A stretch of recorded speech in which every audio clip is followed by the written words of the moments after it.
Moscow is the center of the country, the political heart of the USSR, but few people know that the authorities have more than once considered moving the capital to another place. Why? It's simple. Moscow was far from being the most convenient and safe city for the country's leadership. First of all, Moscow was not originally the capital of Russia. Until 1918, the main city of the country was Petrograd, now St. Petersburg. But during the Civil War, Lenin decided to move the capital to Moscow because Petrograd was too close to the border and could easily come under attack. It turns out that the very fact of changing the capital was already in the history of the country, which means that in the 40s, this option could also be considered. Secondly, Moscow was vulnerable to attack.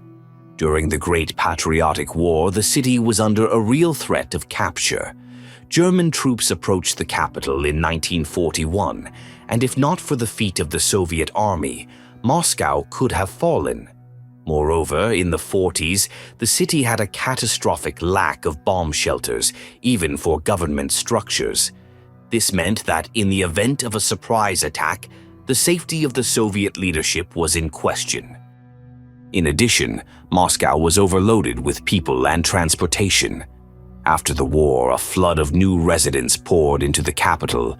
People were looking for work, housing, stability. But the city infrastructure simply could not cope. The old streets were narrow, traffic jams were huge, and the subway and public transportation were working at the limit. The authorities realized that if the capital was left in Moscow, the situation would only get worse in the future.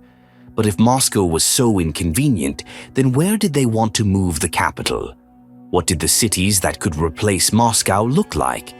In the archives, there are references to at least 3 options, but this question was never officially raised. Option 1, Kuibyshev, the reserve capital of the USSR. Today, this city is known as Samara, but in Soviet times it was considered strategically important. It was to Kuibyshev that the USSR government was evacuated in 1941. Moreover, they even built an emergency bunker for Stalin there, a huge underground complex capable of withstanding a bombing. Why Kuibyshev? The city was far from the western borders, on the banks of the Volga River, a natural barrier to the enemy.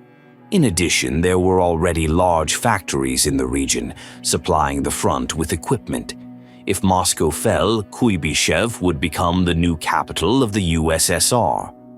The second option was to move the capital beyond the Urals, closer to the center of the country. In the 40s, this region had already proved its strategic value.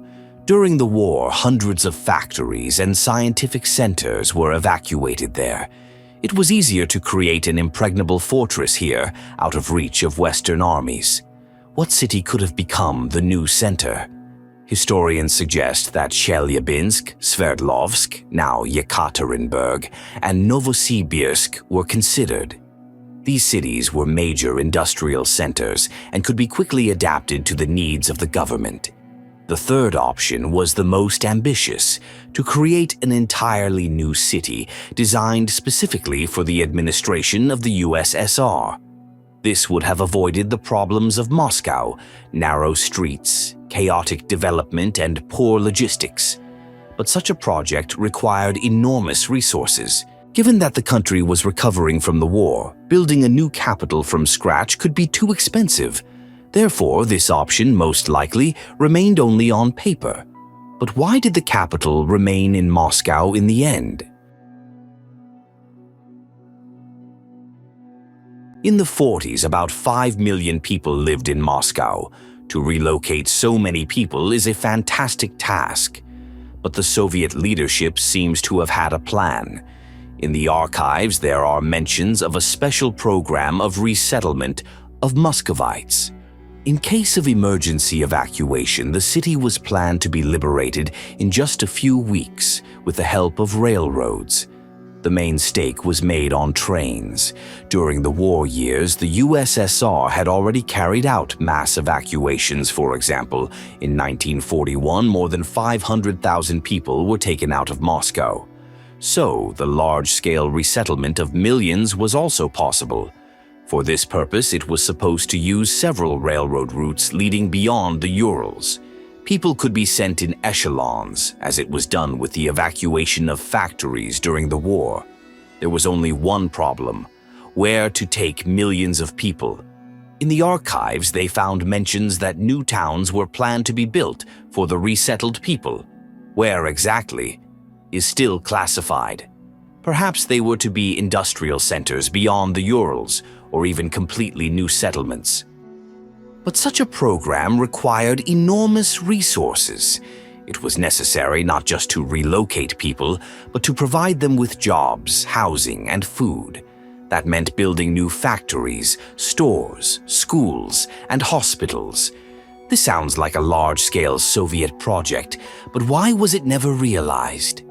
After the war, Moscow changed enormously.